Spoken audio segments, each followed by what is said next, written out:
Thank you so much, everyone, for joining us tonight, taking some time out of your evening on a Tuesday night to listen to some bloke talk about, some problems that people are having in their new builds. So do really appreciate your time.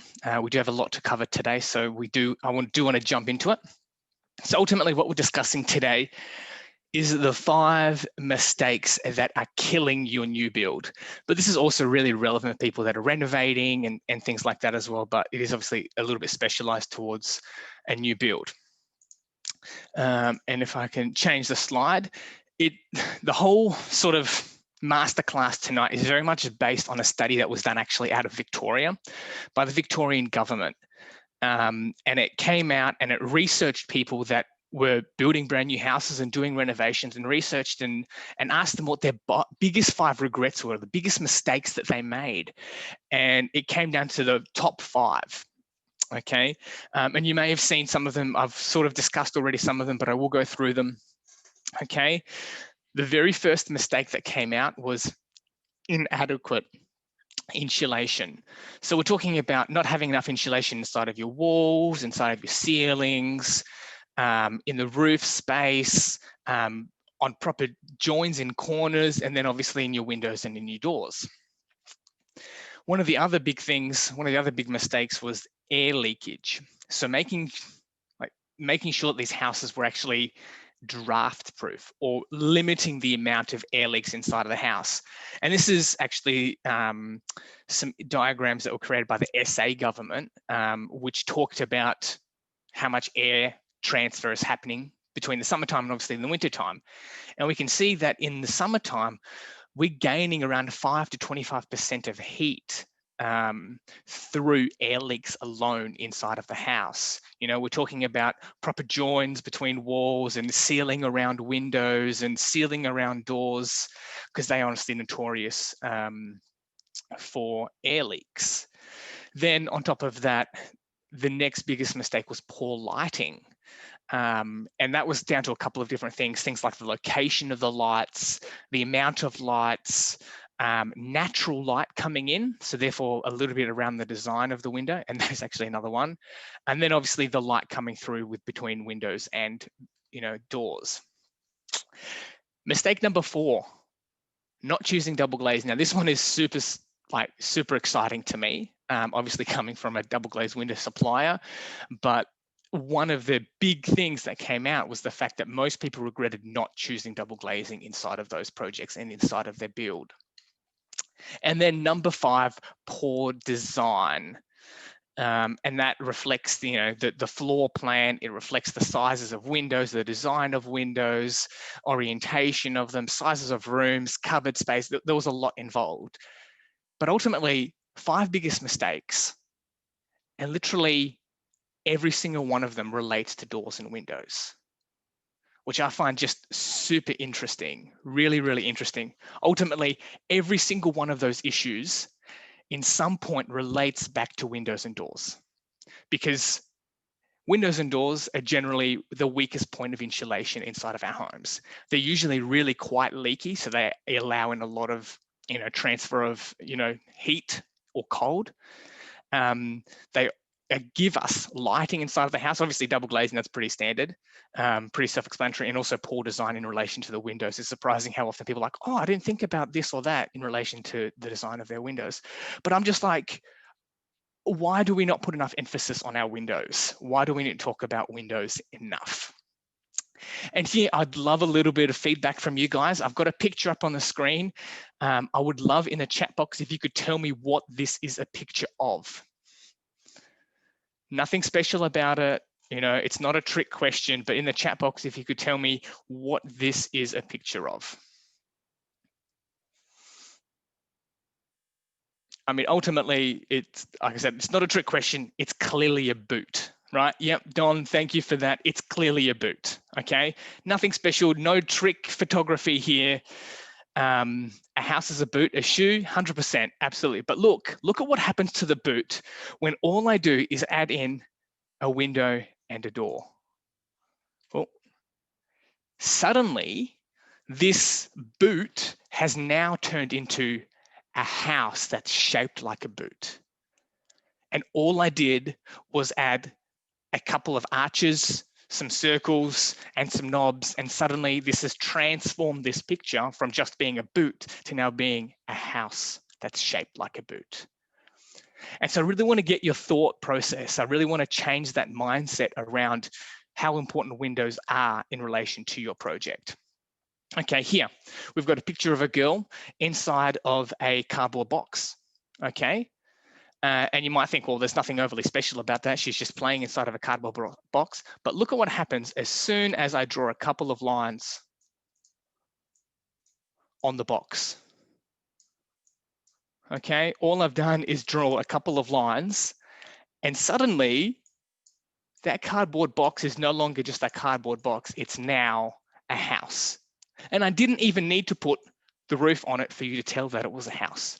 All I needed was to draw some lines into it for you then to notice that it is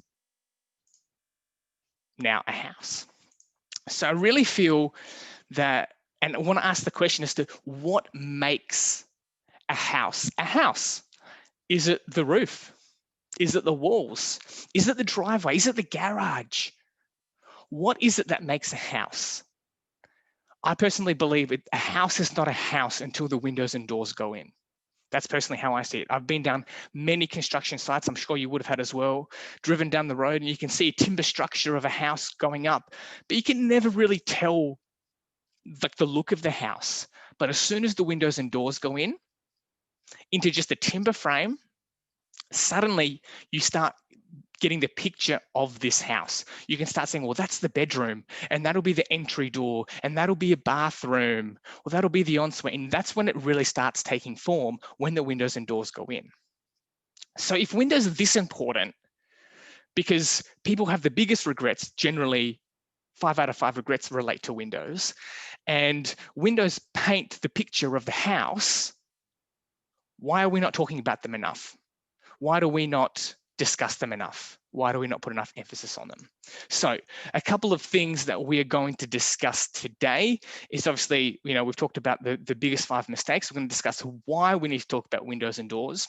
We're going to talk about a couple of the differences between windows and doors, things like single glazing and double glazing and triple glazing and secondary glazing. We're going to run through that.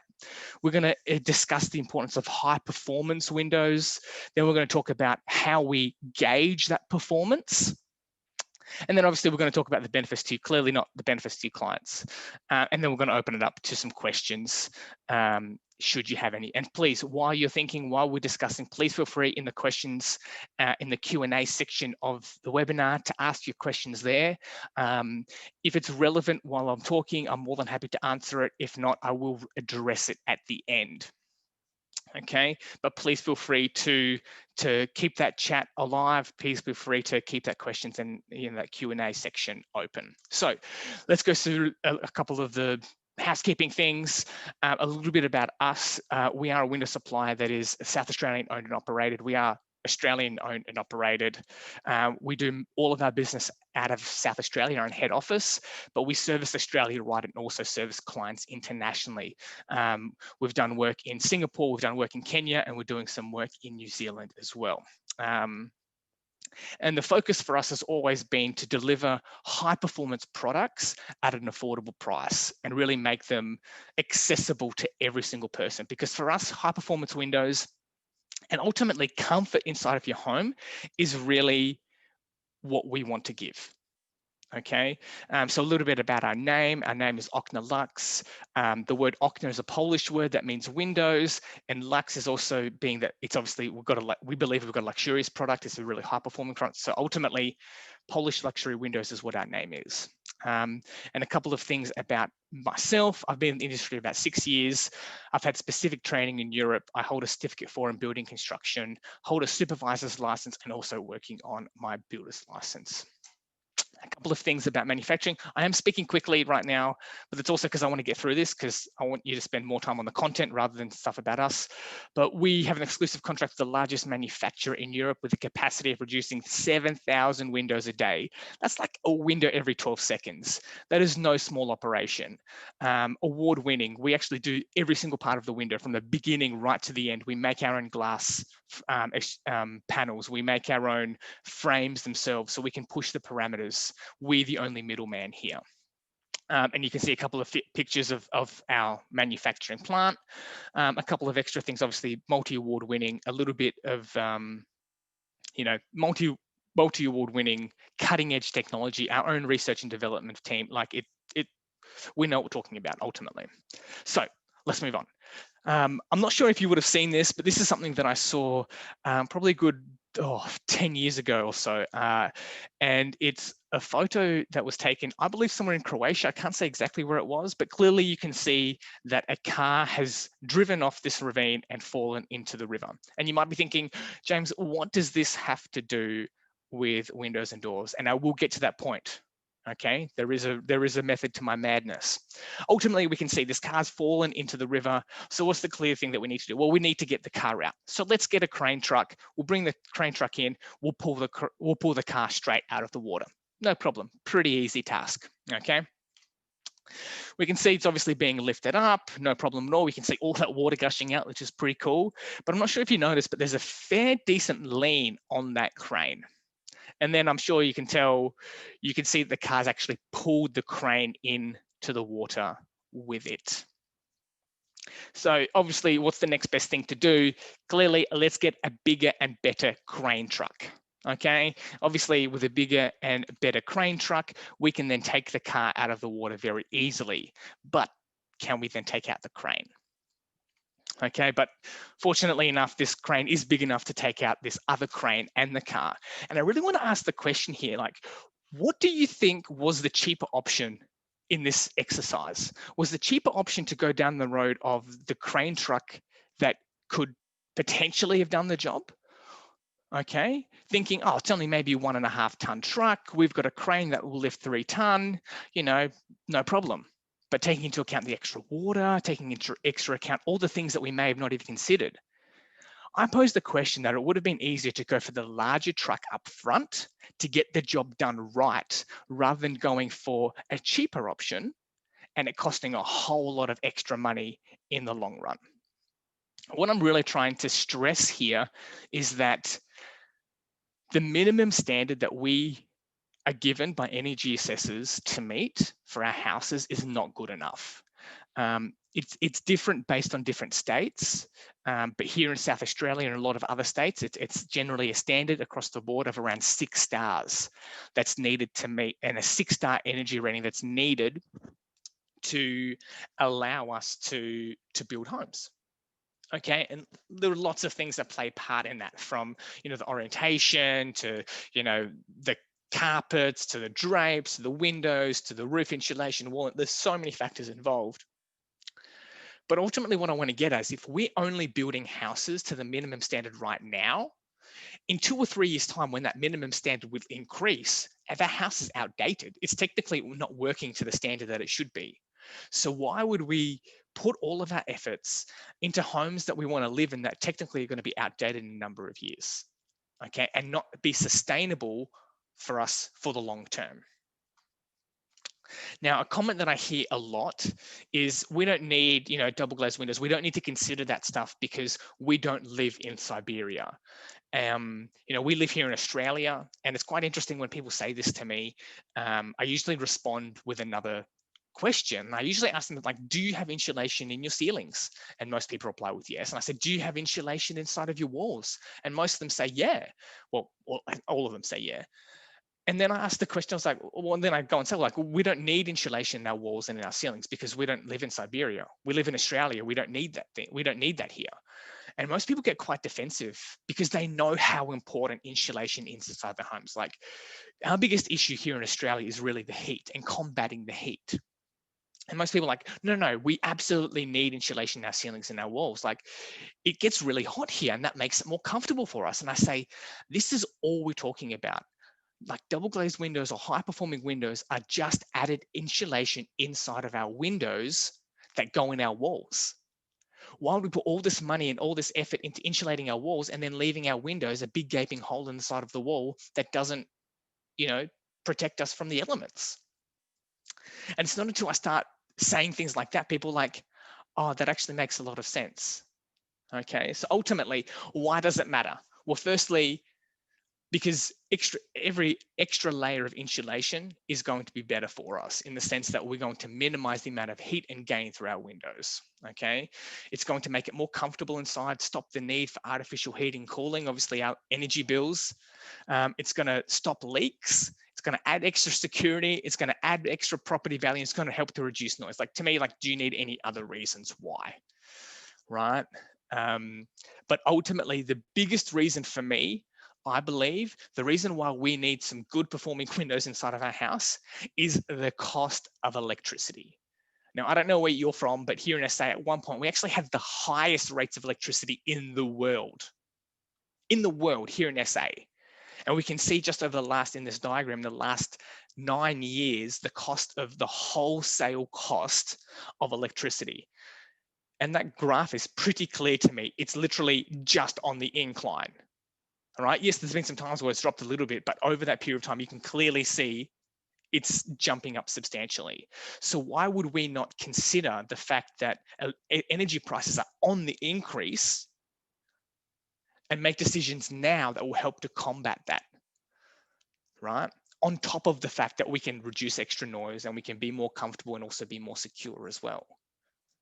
Okay. So let's talk a little bit about the different types of potential glazing, because you would have heard lots of different terms around that, thrown around: single glazing, double glazing, secondary glazing, triple glazing, all these different words. Like, what do they all mean? So I want to give you a quick snapshot on what all that stuff is. Firstly, single glazing is obviously one single panel of glass inside of a window frame. To me, I feel like that's self-explanatory, but what it can be is a little bit misleading when people talk about things like laminated glass. Okay, and we've got a picture of that in the diagram below. Laminated glass is technically two panels of glass that are stuck together with a layer of plastic. Okay, and it's actually the same type of glass that's in the front windshield of your car. Now, lots of people can mislead people by telling them that it is double glazing, because technically it's two panels of glass, but no, if they're stuck together, it's still considered single glazing. Okay, in order to have what's called double glazing, we need to have two separate panels of glass that are separated by some kind of a gap. Okay, but in the same frame. Okay, if we start going to things like secondary glazing, what it is technically two sets of windows that are separated. Okay, whereas double glazing is two panels of glass separated in the same frame. And that's really where the biggest distinction is. Okay, obviously, if we come towards triple glazing, we're talking about three panels of glass in the same frame. Then if we're talking about things like high performance windows, we've got a couple of more things to consider. Okay, so ultimately, with all this information, generally you will speak to a window supplier, and a window supplier will give you a piece of paper with a good looking picture on it of a window and give you a price next to it and say, it costs this much. And you get someone else that will quote you the same thing and quote you this much difference. And ultimately you're looking at it and you think, well, the only thing that I can tell is the price difference, because I understand that. But it's really important to understand the value that you're getting in those windows. So ultimately, how then do we sift through all of that information and sift through the apples and the oranges and find out what is the best value that I'm getting for my project? Okay, and that's really what I want to delve in with you today. So the very first thing to consider is that you need to consider the entire window system, not just the glass. Okay, lots of window suppliers will be talking to you about this type of glass and that type of glass and giving you all these recommendations. If they're not talking about the frame itself, I'd be walking away from them, because then they obviously have no idea what they're talking about. The conversation needs to start at the window frame. If the window frame works well, then you can talk about the glass. By only talking about the glass, you're starting the conversation in the middle of the conversation. Okay, and that ultimately doesn't work. So really important to consider the entire window frame. All right. Now, inclusive of that is obviously the glass and then the frame, because what I really want to get at is the importance of the window being completely sealed. Okay, because ultimately you could have 10 panels of glass. You could have, I don't know what it's called, let's say quadruple glazed glass, 4 panels of glass inside of this window. But the window's technically still drafty when it's closed. Like, who cares then what type of glass you have? Who cares that you spent all this money on this fantastic glass if the frame is the weakest point of the conversation? Obviously, on top of that as well, insulation and the way that it's been and the way that the window has been installed is super important. So here we can see a picture of some insulation sitting up in the ceiling. And, you know, if you were the client, you were speaking to your builder and you asked your builder, hey, Mr. Builder, is there insulation in my ceiling? The builder can say, hand on heart, there is 100% insulation inside of your ceiling. But we can clearly see from that photo that it hasn't been installed correctly. Okay, so the installation of any window in relation to its performance and the way that it works is just as important as the window itself. Okay. And you know, you might laugh at this picture, but this is a real case scenario. This happens all the time, where literally things will be thrown up into the roof space generally and not actually installed correctly, because how often do you get into your roof space to actually have a look? Okay, so the best way generally of figuring out how good a window performs is to look at its U value. Now, I'm sure you would have heard things in relation to insulation around what's called an R value. Now, an R value measures how good insulations you have generally in your walls and in your ceiling. And you might put things like, you know, bats or whatever else, and you know, let's say an R3, for example, is going to be worse than an R2. And likewise, an R5 is going to be better than an R3. The higher the R value, the better performing that insulation is going to be. Whereas when it comes to windows and doors, it's a little bit different. You know, windows, doors, and glass are measured on a U value. And what that U value is a measure of heat transfer through that window. Okay, and the idea behind it is that the less heat that transfers through that window, the better performing it is. And so therefore, it's in the reverse. So a lower U value actually dictates a higher performing window.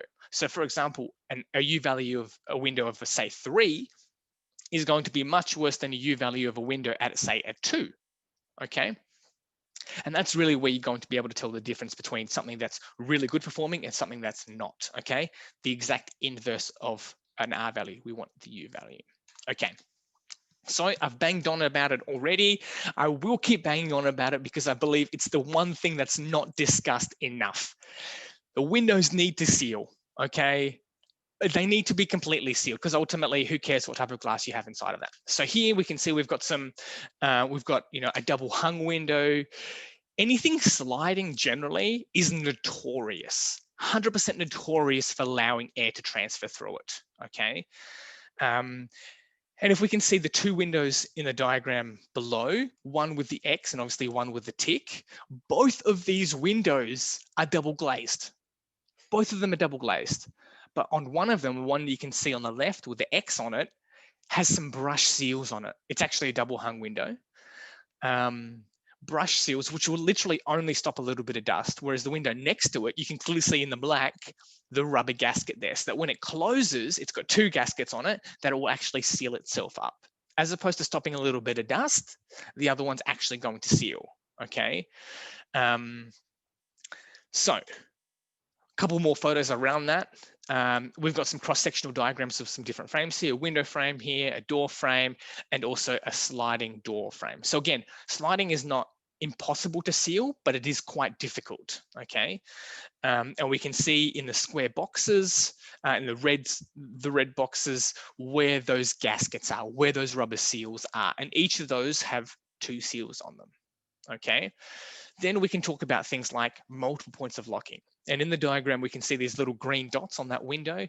They are highlighting where we have multiple points of locking. So theoretically, if one of those is obstructed, the other locks will engage that window. And ultimately, what we want is for that window to work very much like a fridge, okay?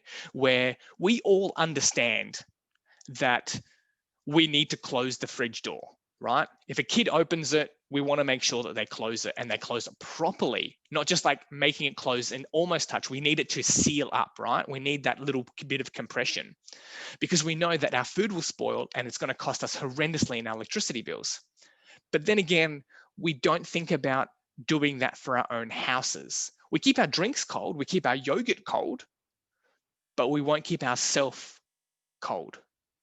I find that super interesting.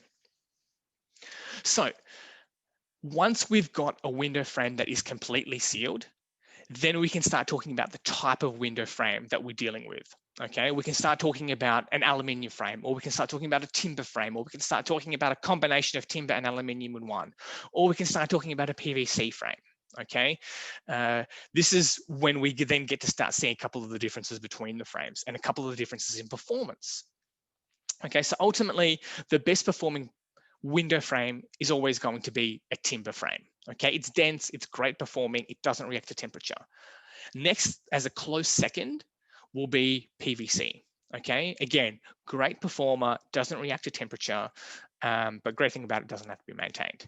Then we have a thermally broken aluminium frame, and then we have, very lastly, the non-thermally broken aluminium frame. Okay, and we'll discuss a couple of those things. So talking about thermally broken aluminium frames, I'm not going to discuss standard conventional aluminium frames. I don't see much point in that because ultimately aluminium is a metal.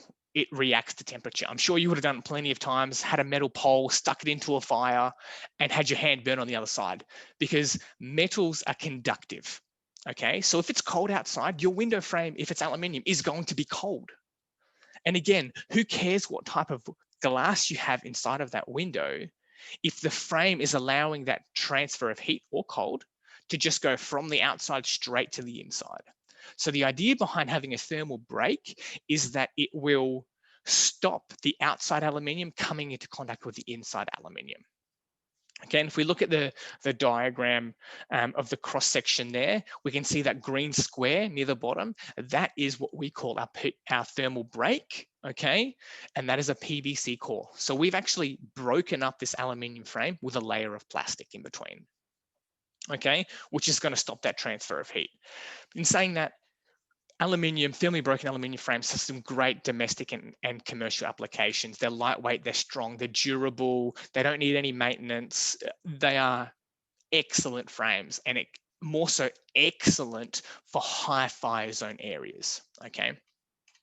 If we then start talking about timber, I mean, ultimately timber frames is what everyone should be hoping to have inside of their home, right? It's an absolute great performing product. Okay, great for thermal and also acoustic properties because of the density of the timber. The negative side of that is that because it's a natural product, it then degrades. Okay, so there needs to be a lot of maintenance along with these windows. And to me, like, our lives are personally so busy already that who's got the time to look after their windows? We're fortunate that our timber windows actually need far less maintenance than conventional timber windows. Most windows are generally maintained every 1 to 3 years. Ours are every 3 to 5 years. And that comes down to the way that the window's been manufactured and the reinforcements that we put on it. But ultimately, great performing frame. Yeah. Next thing, obviously, is then PVC frames. PVC frames, personally, I'm a huge, huge fan of because no maintenance, great performing, and we can make them look like timber and make them look like aluminium. And they are super economical. One thing to consider is that then you need to understand the difference between PVC and uPVC. Make sure that if you are talking about PVC windows, that when you're speaking to the supplier or speaking to the manufacturer, that they tell you that it's a uPVC frame. Because if it doesn't have that U in front of it, then it will degrade, it will twist, it will warp, it will discolor, it will go brittle, and it will break. Whereas by having the U in front of it, it won't. Now, from a legal standard, like from an Australian standard point of view, no window can be supplied that's only PVC. So if the window supplier is compliant to Australian standards, then you've got the tick of approval because it obviously meets Australian conditions and therefore is uPVC. But in saying that, PVC has some great domestic and commercial applications as well. Great performing product, very similar to timber. But the negative side around PVC is that it can't go higher than BAL 29. Some people obviously have a couple of concerns around its recyclability and things like that, and there's absolutely no concerns around that. PVC can be really recycled really easily, and the chemicals in it are no different than the chemicals that you would have inside of a mouthguard or a denture. Now, if you can have a denture inside of your mouth 24/7, then being around some PVC windows is going to cause you no harm whatsoever. Just touching a little bit more on that, obviously all of them are UV stabilized. They do have steel inserts inside of them as well, give it lots of rigidity, with 35 different colors plus colors and design flexibility. I'm just a super big fan because we can make it look like almost anything in lots of different designs, there's so much flexibility with PVC, and it is our best value for money product. It performs just as well as timber and is the cheapest option that we have. So to me, it's an absolute no-brainer realistically. So let's look at some case studies. Let's look at some performance values, okay? So this is a photo that was taken by our thermal imaging camera, okay? It is a photo that was taken in the summertime, okay? So it was hot outside. And we can see this photo here. It's obviously of a 90-degree window. We can see the sun's coming in from the side, and it's obviously a lot hotter, as we can see from the coloration, in SP3, where it's obviously the hottest point of that, that window photo. And it is obviously aluminium, but we can see that because that's the aluminium there, it's really reacting to that temperature, even on the inside substantially more. But the difference between SP1 and SP2 is you can see that the temperature variation between those two glass panels as well. One, because it's obviously a little bit more in direct sunlight than the other one, and that's why we're getting a big distinction of temperature. But ultimately, from this thermal camera, from these, temperature points, we would assume that this was a non-thermally broken aluminium window, okay? If we were to look at this diagram or this, case study, this photo that was taken, this is actually of my house when I have a PVC door installed into a balcony here, okay? And we can see SP1, SP2, and SP3, and we can see in the table below the temperature variation between them. And this is where I get super excited, right? Because between SP1 being the glass and SP2 being the frame, there's literally 0.1 of a degree temperature variation. So theoretically, the glass is working just as well as the frame. And then if we look at SP3, which is the wall, we're only talking about like 0.6 of a degree temperature variation. So theoretically here, this double glazed door, sliding door, is just as insulated as the wall itself next to it. Now that gets me super excited. Okay, so let's then talk about, if we talked about the frames, let's talk about what we put in between those panels of glass. Okay, now for most suppliers, they will quote what, just air inside of those windows. But I would be really steering clear of, people that supply only air inside of those glass panels, because the biggest concern that we have around double glazed windows is that they will build up condensation. Okay, where theoretically, as you can understand, if you were to put cold water into a glass cup, okay, you would get water droplets pooling on the outside because of the temperature variation between the outside and theoretically the inside, right? By only having air, oxygen inside of those two panels of glass, we run risk of condensation, where we'll get water droplet, pools, and realistically, the only way to eliminate that is going to be to replace the entire glazing unit, okay? Because you'll never be able to clean it. So generally, up from oxygen or just standard air, we generally will put in what we call argon gas. Okay, and argon is very much a standard across the industry.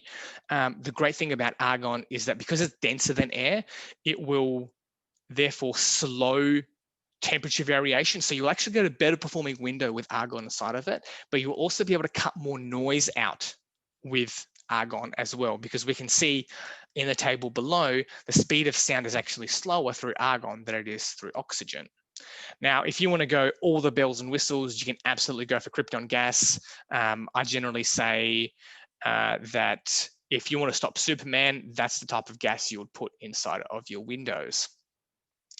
But ultimately, if we talk a little bit around sound, okay, theoretically, our standard entry-level double glazed window will reduce noise by around 30 to 33 decibels. Okay, that will take a lawnmower at around 90 decibels down to somewhere close to a conversation at 65 decibels. Now, if you're going to speak to people and they're going to tell you that, you know, oh, these windows reduce noise by 80% or 50% or whatever else, I'd be asking them the question like 50%, 80% of what? Like 80% of a pin dropping? Really important that when your conversation is around noise, that we talk around how noise is measured, and that is in decibels. Because we can clearly see on the scale, if it reduces noise by X amount of decibels, we can know that we can take it from this point down to this point. Okay, so super important to consider the decibel meter rather than a percentage scale of noise. Okay, but on top of that, as I mentioned, argon will obviously help to reduce UV rays and therefore reduce the transfer of heat through those windows as well. Okay, coming up to what I believe is the best kept secret when it comes to double glazing. You may have heard this term before of a low E glass or an energy efficient glass, a comfort glass. I would be putting this in every single window that you have in your home. And the reason that I talk about this is because ultimately what we're going to be doing is reflecting a lot of that heat out, because light travels in three forms. Okay, as we can see on the screen, it travels in visible light. That's obviously the light that we get in. It travels in infrared, which is the heat that comes in, and it comes in UV as well. Okay, and UV is the stuff that will damage our floors and, you know, damage our walls and our curtains, and also damage our skin and our DNA. Okay, so by having this layer of low E glass, we're going to be reflecting a lot of those problems back outside. Okay, because if we can see the two windows next to each other, one with standard glass, one with low E glass, we can see that standard glass does not reflect a lot of it out. Okay, now a couple of things, and this is why I say that it's the best kept secret, because one single panel of low E glass in a single glazed unit can outperform two panels of glass in a double glazed system. So hang on, what did you just say? Are you saying that I can get better results in single glazing than I can in double glazing? And I'm telling you 100%, okay?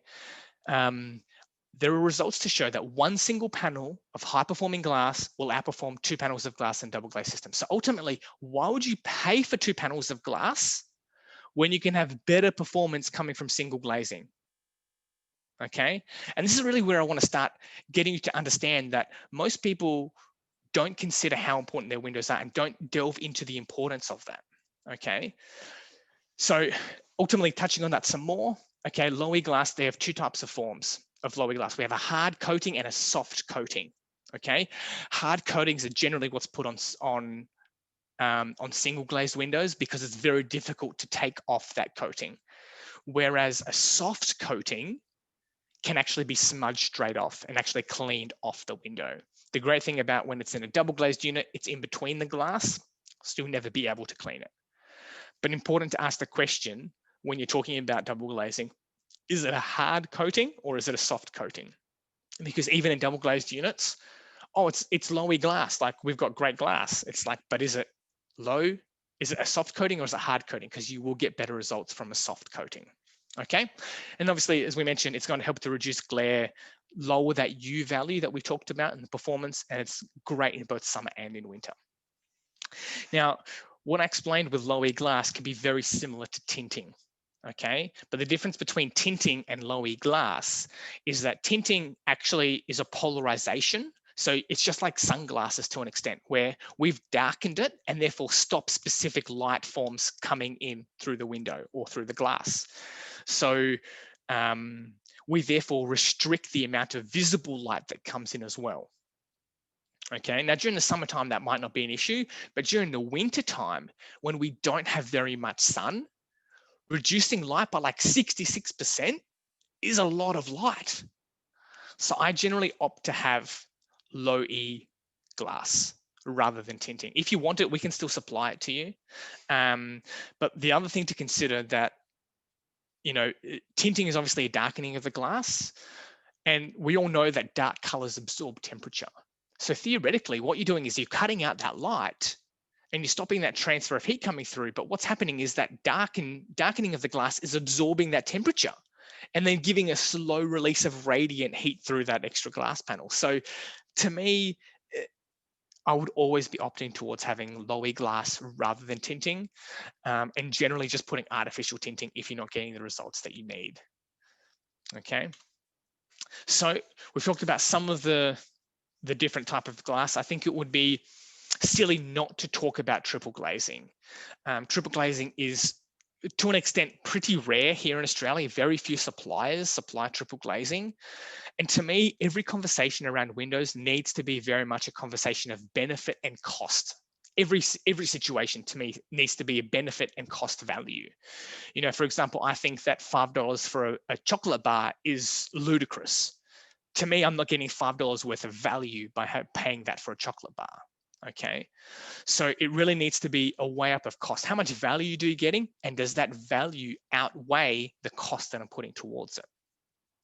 Now, if we compare double glazing versus triple glazing, we're looking at around a 30% increase in performance because we get 2 panels of low E glass now rather than just the one. Okay, so theoretically, we would need 30% less energy inside of that room compared to double glazing to maintain a consistent temperature. For only around a 10 to 15% increase in cost. So to me, the value is 100% there, 100% there. And the great thing about triple glazing is that we can put it in the exact same frame as the double glazing. So theoretically, you wouldn't tell that the window is any different. And this gives us a lot of customization. So for example, in my own home, I've opted to have all of my bedrooms triple glazed, but I don't have my ensuite and my kitchen and my bathroom, my toilet. I only have them double. Exact same frame, everything looks consistent, everything looks the same, apart from the fact that only with a keen eye would you tell that one's triple and one's only double. Okay. Now we've talked a little bit about the difference between, double to triple. What's then the difference between single to double? Okay. And ultimately, the biggest thing is that if we compare a single glazed window versus a double glazed window, we're looking at around an 80% difference in performance between the two. So theoretically, we would need 80% less energy to maintain the temperature in that room with a double glazed window compared to a single glazed window. Now, I can tell you that our windows have been used in lots of projects that have no heating and cooling whatsoever. Okay, we actually have plenty of homes that only actually have no temperature control whatsoever. So theoretically, no heating and cooling costs. But let's keep things average, let's keep things normal, and let's just assume that if we're comparing two separate windows, the difference between them is around 80% less energy needed. Okay, so we can save 80% on our heating and cooling costs. Because of the extra insulation and sealing and everything else, we can have reduced sound. Okay, so we're talking better sleep. How many people are not sleeping because of construction that's going on outside, or children, or dogs, or air conditioners, right? We're talking about a home because it's got extra panels of glass now becoming more safer, right? I have customers that literally say to their children, like, they don't need to be scared because they're behind double glazed windows, right? It's safer, it's more secure. On top of that, it's obviously more comfortable. And with all of those things comes a more valuable home. Right. And at the moment, I mean, it's super fantastic. Uncle ScoMo has come out and he's offering literally $25,000 to anyone that's building a home right now. So why we can theoretically get free windows for our houses, right? It's not going to, we've only got a short term to sort of deal with that, but theoretically $25,000 that could easily cover the cost of upgraded windows in our home. So let's then look at a real case scenario. Obviously, it is an example. But let's talk some figures. Let's talk some numbers, because I'm a bit of a numbers guy. To me, it comes down to the numbers. It comes down to the value. So 80% reduction in heating and cooling. Great. Now let's look at the proportion of our heating and cooling costs to our electricity bills. And here in SA, we're looking at around 38% of our heating and cooling makes up our electricity bill. Okay, so if we know that the average electricity bill here in South Australia is, $1,759 per annum, we can work that out to being about $147 a month, right? The numbers are there, I'm just saying them out loud. So 38% of that works out to $55. Okay, $56 or so. Now, if we can save 80% of that, we can save $44.56. Now, you might be thinking, James, I am convinced for me to save $44 a month, that's what I want, right? I'm being a little bit facetious there, right? Because ultimately $44 a month is not anything to write home about, right? We're talking about potentially, a KFC meal. It's not enough for you to say, that's exactly what I want, right? But we're also talking about that saving every month for as long as you're in that home, which then can add up to be for substantial. But this is where it gets super exciting in this next part. If you're building a place, you have to buy windows anyway, right? So we just need to talk about the difference between the cost of the windows that you would be purchasing anyway, and then the upgraded cost to get good performing, high performance windows. Let's just say, for example, that's $10,000 difference, right? Now, I'm going to talk a little about interest rates and things like that. I do want to let you know that I'm actually a qualified mortgage broker. So I am allowed to speak about these things. If you do want to talk about mortgages, happy to take that offline as well. Okay, so $10,000 extra on our windows and doors. Let's just say, for example, the interest rate is 2.5%. Okay, now 2.5% is a very good interest rate, but there are much better rates out there in the market right now. So you can get something substantially better than that. There are literally ones out there. But let's just say it's 2.5, right? Let's say it's over 30 years. The repayments on that $10,000 over 10 years at 2.5% is $40 a month. But just hang on a second. James, you just told me I can save $44 a month with having these windows, and it's only going to cost me $40.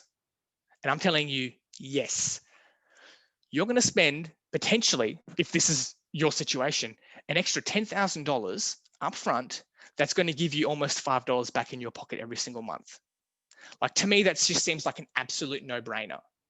Better comfort, less heating and cooling costs, less noise, more security, and more money in my pocket. Like, where's the catch here?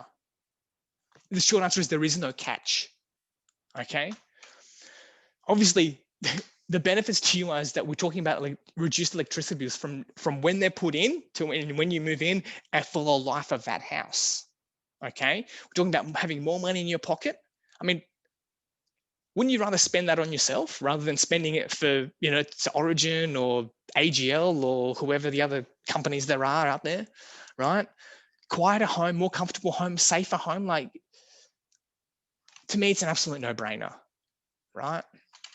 So what about us then convincing our builders? We've seen the light now. We can see the importance of this. What then happens when we say, hey, Mr. Builder, I want to put this in my house, and they say, no, because you would be surprised how often that happens, right? You'd be surprised, especially around volume builders. They generally have their own portion inside of a window company. They actually own portions of it. So obviously they're going to buy from themselves. And most of the time they say, you get to make no decisions around your windows and doors. You either have our windows or you don't do a project with us. And I would like to stress that ultimately this is your house that you're building. And by you building your house, you should be entitled to put the things in your house that you want to have inside of your house, right? If your builder is going to be paying for your electricity bills and paying for your mortgage, then I believe he has every right to dictate what's inside of your house. If he's not, then he has absolutely no right. You are the client in this situation. He has to give you what you want, not tell you what you need. So ultimately, if your builder is going to say, look, no, you can't have that, I would be saying, great, because I'm going to find someone else that will put these in here because this is important to me. This is what I want. And generally, as soon as you pull that money away from them, they'll say, great, yeah, no problem. We can accommodate you. We're happy to accommodate you, because they'd rather lose out on just the windows than lose out on the entire house. Keeping in mind, you have the pulling rights here. You are paying them. You should get what you want. And if you can't find a builder that is doing those things for you, find a new builder. Find a builder that is looking to do what you want to do, because this is where you're living and you get to make those decisions. And you'd be surprised that I actually have to talk about this, but this happens every single day. You're the client, you dictate what goes on, right? So quick recap. Every layer of glass is going to be extra insulation inside of your home. Double glazing is effective all year round. Okay, it's essential to look at the U values of those windows. Okay, obviously the lower the U value, the better performing it is. Important to look at the glass specifications. Okay, consider the frame type and also the frame seals, making sure that the frame does seal properly, right? We don't want any drafts coming through those windows. We want to make sure it's got multiple points of locking. We also want to make sure that there's some kind of specialized glass, and argon, for example, is generally the standard, right? And we need to consider the entire window system in its entirety, not just the glass, okay? And ultimately, we want to deal with a builder that wants to give you what you want, not what he wants that best, impacts his back pocket, right? So I love giving out information. I want to thank you guys so much for joining me tonight, taking some time out of your evening to listen to hear some bloke get super passionate about windows. I don't know if you can tell, but I do get super passionate about it. But we have lots of resources. We have lots of resources on our website. We have lots of resources on our Facebook and our Instagrams and our LinkedIns and our YouTube. YouTube has some great videos on there as well. We like to give out as much information as we can. We like to support people as much as we can. So ultimately, if you do have a project on the go, if you do have some questions or you've got some plans, please feel free to send them through to us. We're happy to give you some recommendations, happy to give you some thoughts, happy to equip you with all the information that you need so that you don't make the mistakes that most people make around their building or their renovation projects, so that you don't make the mistakes around not having enough insulation, not having adequate light, not having double glazing, not having poor lighting. What was the other ones? We went through the 5. Sorry, I had a little bit of a mind blank. If you've got anything going, please come and speak to us. I personally am more than happy to support you. I'm happy for my team to support you. But ultimately, my details are there. The email to our office is there. Please feel free to reach out. But this is the time now where I open up the floor and I allow you guys to ask whatever questions you might have. I'm happy to support you with whatever questions you have. So I can see that there's one question that's come through from Don. What insulation, if any, was in the last wall? So I think that question came in when we were talking about the wall. And ultimately, I believe it was standard. I mean, that is a 30-year-old house. So we're talking about just standard bats, probably a good maybe R2.5, nothing overly special, but also the wall wouldn't be completely draft proof either. Sue, do you manufacture uPVC windows or import? Short answer is we import them. Ultimately, there's no one in Australia that actually makes PVC frames. All the PVC frames are all the PVC frames are, every single PVC frame is imported from overseas. There's no one that makes PVC extrusions here in Australia. So ultimately, when someone says that they make it locally, it's more so assembled locally because they're purchasing the frames, they're cutting them to size and then just throwing the glass inside of it. Whereas we decided in our business model that we were going to offer the best performing product and then partner with the best rather than reinventing the wheel. So we import the entire Windows system over to Australia rather than importing components over. So I hope that answers that question. Kelsey, I missed the first half, sorry, as in New Zealand, perfectly fine. It would be quite late for you, Kelsey, so I really appreciate you joining us. Did I touch on PVC? I did touch on PVC and uPVC. So yes, ultimately when talking about PVC, I think it's a great performing product. It doesn't have any maintenance associated with it. So I'm a really big advocate because there's lots of flexibility in the design, lots of flexibility generally in the color choice, and it's generally the most economical frame type. Lisa, is there such a thing as a low profile uPVC window? They all look very chunky and I prefer the low profile look. Lisa, great question to ask. You are right, and you wouldn't be alone in wanting a frame that isn't quite so robust, because you're absolutely right. Most PVC frames are quite chunky. And I will be honest with you, very few have a low profile, in the sense that it's very difficult to have a high performing frame and a frame that also is sort of like, that's not a big frame, if that makes sense. So you can't have high performance and a thin frame. They go hand in hand. You have a chunky frame, you have a thick frame, because that's really easy to seal. But in saying that, we personally do have low profiles for doors, for example, where we have a very sort of seamless, like 20 millimeter step. That's about the smallest that we can do. But generally for like windows, the short answer is not really. We do have one frame that we call our Igloo Light frame, which is the smallest that we can get. And it will allow a little bit more light than most conventional window frames, in PVC, that is. So if you want to, at least, I'm happy to supply some information around our Igloo Light frame. That's probably the best at what I can give you around that. So do you include the tropical components to ensure the windows have longevity? Absolutely. So I did touch on this a little bit. That's the difference between PVC and uPVC. So theoretically, the Australian standard dictates that any windows from 2014 is when the standard came in, need to be uPVC, and that uPVC is given by the Tropic mix, just as you've mentioned. Okay, so theoretically, if you have Australian standards that are dated from 2014, you should have a Tropic mix frame from that supplier. But I would definitely be speaking to the supplier regardless and asking them if their windows, firstly, are compliant with Australian standards, which it would answer that question, but that they have the right chemical composition to make sure that they're uPVC frames. Okay, so definitely. Don, next question from you, please talk about the quality points of your product compared to your competitors, especially the structural parts, i.e. what's keeping it all in square?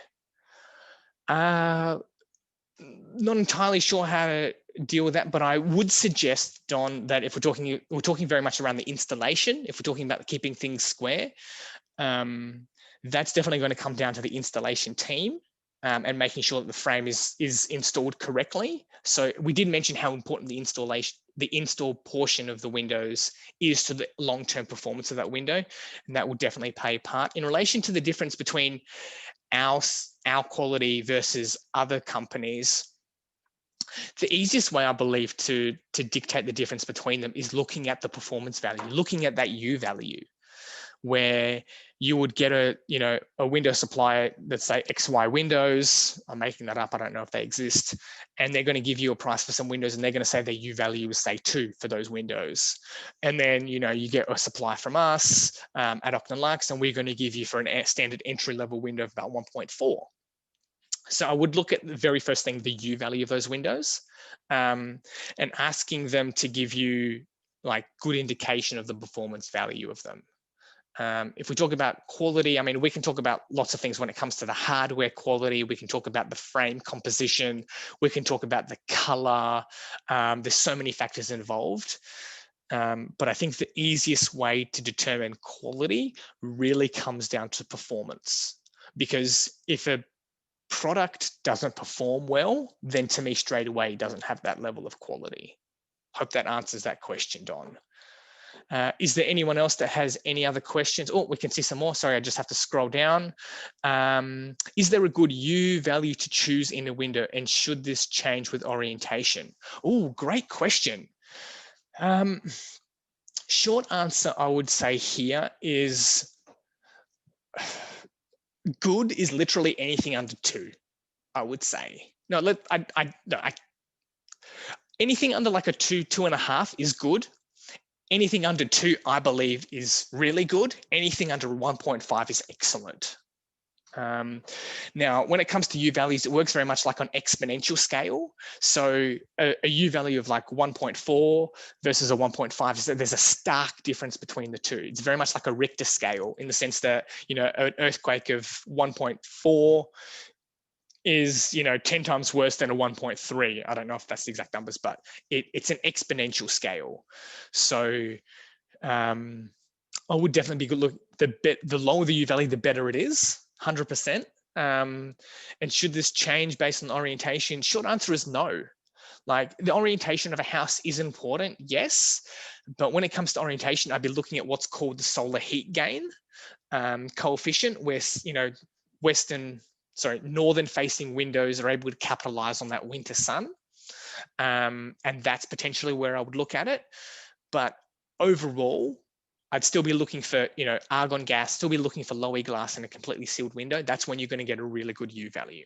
Because ultimately, one of the biggest things is the transfer of heat in winter time and radiant heat. Okay, so I hope that answers that question. Kelsey, yes, I agree. They are larger framed. My biggest concern when comparing them with aluminium, I'm concerned that my windows will be made smaller effectively if I opt for uPVC. Okay, great thing to consider. Because generally, if you are considering, firstly, when you're comparing a PVC frame or a uPVC frame versus a conventional like single glazed aluminium frame, there is going to be a big difference in frame size. Okay, and the biggest difference in frame size really comes then and accentuates the difference in performance value. Okay, because if we're talking about a very thin aluminium frame, how then do we get that little thin frame to seal properly against another small little aluminium frame? And that's really what I want to stress. So I will tell you, it's going to be a little bit, you have to compromise. Do you compromise a little bit on the look, or do you compromise more so on the performance? And to me, I'd prefer to compromise on look rather than performance. But again, it's going to be case by case for yourself. So next thing is, James, I'm worried that the larger frame of the UPVC reduces the glass area and return reduces the amount of light coming in. Would you suggest not going for a tint in this case? 100%. Yes, obviously, if you're going to go for a PVC frame, which are generally a lot more robust because they do seal properly, yes, you will get less light, okay, compared to a single glazed aluminium frame. But we're only talking about minimal amounts of light here. So if you're talking about tinting, I would definitely disagree with putting tinting on for sure. During the summertime, probably not an issue, as I was mentioning, but during the winter time, when we get very little sun, I would be saying don't have it. I would definitely be just going for low E glass inside of those windows, so you can allow the most amount of light to come in. And then if you want to change the amount of light that comes in, just put a curtain on or a blind, and we've got some great solutions for that too. So do you supply and install in Victoria? Yes, we do. We supply Australia-wide and also internationally, and we also, in some cases, will also do those installs. We've done projects Australia-wide. Just last week, we had some windows go to Perth. A couple of weeks before that, we had some windows in Queensland. We often send we actually just installed some windows as well to New South Wales and just about to install some more. We service Australia-wide. And as I mentioned a little bit earlier as well, internationally as well, we've done projects in Singapore. We've done projects in Kenya, which is super awesome because all of those profits stay right here in Australia. Okay, more questions. What is your lead time? Great question to ask. So when it comes to lead times, ultimately, as we mentioned, like our product is imported from Europe, so the highest of European standards. And we had a little bit of a snapshot around what our manufacturing plant looks like. And they have capacity of producing a window every 12 seconds because they can produce 7,000 a day. So time to manufacture is not a problem. Okay, it's obviously the lead time from getting it from Europe to somewhere in Australia. And as a rule of thumb, that's generally around the 8-week mark, plus that's just transit. So as a rule of thumb, we generally will say a lead time of around 12 weeks, because I would hate to say I can get it here in 10 and it take 12, right? So as a rule of thumb, we generally say the 12-week mark, which when you're building works really quite well, because as soon as you've got development approval and you're really ready to go, you send the window straight to production, and then you've got time to put the slab down, put the frame up, and then the windows arrive just as soon as they need to be installed. So really simple process. Okay, provided that the planning is done up front. Don, thanks. I'll be in touch soon for advice on a quote. My slab is going down first week of January. Fantastic, Don. More than happy to have a conversation around that project. Kelsey, thank you. Real food for thought. Do you service New Zealand? 100%. Absolutely. The great thing about the fact that we have full Australian standards is that we have full New Zealand standards as well, because they are the same standards. They just change the numbers of them. So yes, Kelsey, if you're over in New Zealand, again, appreciate your time. It's obviously pretty late for you. So thank you for staying on the call, but yeah, more than happy to have some conversations around giving some pricing to some windows in New Zealand. That's absolutely a concern. Again, I'm not seeing anything. Oh, still seeing some stuff come through. I love these questions. I love being able to help you. So at what stage should we talk about window options? Look, I'd be talking them up front, to be honest, as soon as you can. I'd be speaking to the builder straight away. Look, I want high performance windows. This is what I want. Literally, as soon as you've got like designs, you need to be talking about windows for sure, because there are plenty of times that people come to us because their architect has put some stuff together, or the draftsman's put some drawings together, send it through to us for quoting, and they're just not viable, or there's some better, more cost-effective, more flexible, functional designs available. And we obviously would know that because we deal with that every day. So stuff comes through, we can generally quote it as it is, or we can give recommendations around that. So I'd be having conversations very much at the beginning, literally having those conversations with your builder up front. I'd be speaking about windows as quickly as you can, because they are such a crucial part of the project. Like, you'd be surprised how often people are like, look, I've got a frame together, now I'm going to consider windows.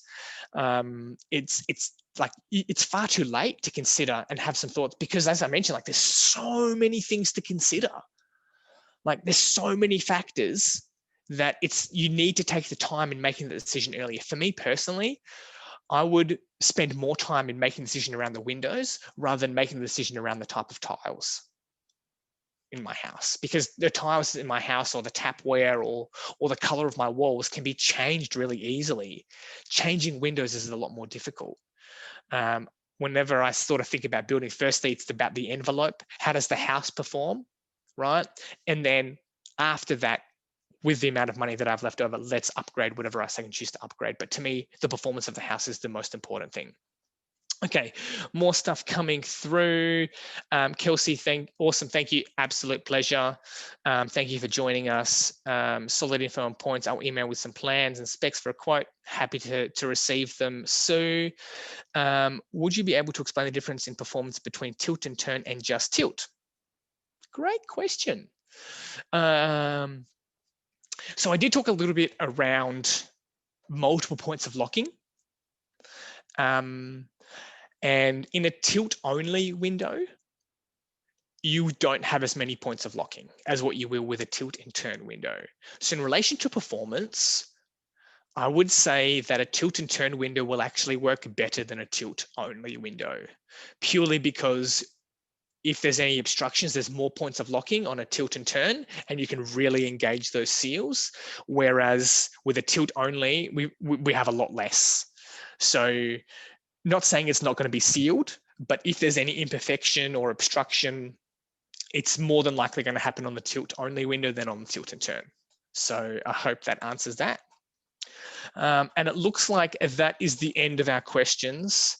I do want to thank you again, everyone, for joining us tonight, taking some time out of your evening to listen to a bloke talk about windows. I mean, yeah, I get excited by it. I'm not sure about you, but to me, it's about being able to equip you guys with as much information as I can.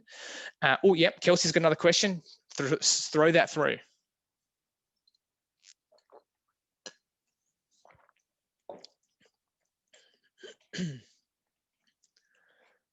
Can there be stoppers on tilt and turn windows? And just absolutely. Yep, there's lots of different solutions around that. There is some requirements that dictate how much a window can open. Up on the second floor, there's a couple of different solutions around stoppers for windows. If you get a quote from us, if we knew that it's on the second floor, we would put that straight away into the quote, allow for that up front. Yep. Great thing about those stoppers is the great thing about specifically tilt and turn. I'm not sure if you know what tilt and turn is. A tilt and turn window is a window that will turn in sort of like a door, and it will also tilt in from the top, the reverse of an awning window. And that's the general consensus when it comes to European, specifically around PVC windows. That's the general form that they'll work in. And the great thing about tilt and turn is that specifically on the upper floors is they're really easy to clean. Like tilt and turn windows are made for multi-story buildings. So yeah, we can change a window up on the 5th floor really easily because it can all be installed from the inside and cleaned from the inside. Just super practical. Oh, some more questions. A good, do we have, yeah, Bina, I hope I said that right. We do have lots of solutions for blinds for PVC windows, as well as for any type of window realistically. So we focus very much highly on high performance windows and doors, but we've also found products like blinds and fly screens that obviously complement what we have. So we have some great, even retractable screen solutions, as well as, fantastic blind solutions for not even specifically PVC, but yes, PVC, aluminium, timber, your existing sliding aluminium, whatever. We've got blind solutions that will incorporate for that. Do we have tilt and slide doors? Absolutely, we do. Yes. Tilt and slide doors are fantastic because they will seal properly. Sliding doors are notorious generally for not sealing. We did discuss that before because we theoretically have 2 panels of glass that never come into contact with each other. And if they don't seal, why have them? But we do have 2 types of sliding systems that are sealed. We actually, as a rule of thumb, we do not sell or produce anything that doesn't seal properly. So if you come to us looking for a specific type of window or door, you are 100% guaranteed that that frame will seal properly. That is the one thing that I can guarantee actually as a window company, that if you come to us, you are going to get the best performing windows because we don't produce anything that doesn't work. There are plenty of other companies that will sell you stuff that doesn't work. We're not interested in that. That's not what we focus on. Some more questions. Kelsey, I'm loving the questions coming through. Also, does your price increase if the color is changed on uPVC frames? Short answer is yes. Yes, the price does change, but depending on the color will depend on the pricing variation. And the reason there's a pricing variation is because the manufacturing process is longer. It takes a lot more work to put color onto a PVC frame than most other supply, than just the basic white, for example. But in saying that, because we can mass produce our windows and our doors, like I said, 7,000 windows a day, we have like 35 plus colors. Generally, the most popular colors are mass produced, and because they're mass produced, the price of them really plummets. So we can generally have some really great colors for a really affordable price. What's the difference between a slide door versus a tilt and slide versus between a slide door? Look, Bina, it's sort of a case-by-case situation. It's really difficult to say the pricing variations between, the different sliding systems. the easiest way would literally be if you had some sizes of it, we would then quote you of that and then give you some different options. It's theoretically, like, people come to us and they say, how much is a window? And we say, well, how long is a piece of string? Like, there's so many factors to include in that. It's quite difficult to say. Like, if someone's quoting you on a square meterage rate for a window, like, their accounting or computer estimating software does not work properly, personally, or they're just overestimating everything, because to me that doesn't work. You can sell glass at a square meterage rate, but if the frame size changes or the design changes or there's different locks, there's different hardware, like, all of that plays a part in the end price. So really difficult. If you've got something, I'm more than happy to quote it, Bina. Likewise, anyone else, if you've got some things on, I'm more than happy to quote what you've got. I can't give square meterage rates because they just don't work for us anyway. There are some that will do it, but it's just an overcompensation. They're either overcharging you in some places or undercharging you elsewhere. We just say, this is what the cost is, and that's how it is. Doesn't look like anything else is coming through. Again, I really appreciate everyone's time joining us tonight and even sticking around, listening to me ramble and answer some questions as well. What I would like to do for you guys, the ones that are still online, still listening to me talk, what I'd like to do is send you a brochure. So I put together a brochure that's literally the 10 questions to ask when you're considering double glazing. So that when someone comes to you with a quote, if you ask these 10 questions, that you will make an informed decision on which way you want to go, because you will make an educated decision. And they will cover the things that we've covered through today. You know, they'll talk about what type of glass is it, right? Is it low-E glass? Does it have argon gas? You know, what's the performance value? What's the warranties, right? Is it up to Australian standards? All those other questions. 10 questions to consider when you're doing it. If you do want me to send that through to you, I will be more than happy to send that through to you. Probably not tonight, but probably tomorrow. So if you do want that, let me know, but I obviously will know who's attended and I will flick that out to everyone that has attended. So again, really appreciate your time, everyone. Thank you for joining me tonight. If you do have anything on the go, please speak to me, speak to my team. You've got my details there, and be more than happy to supply you with some information or supply you some recommendations or even supply you with a quote. Okay, again, thank you so much. Wishing you a great evening, and looking forward to continue our conversation soon. Good night.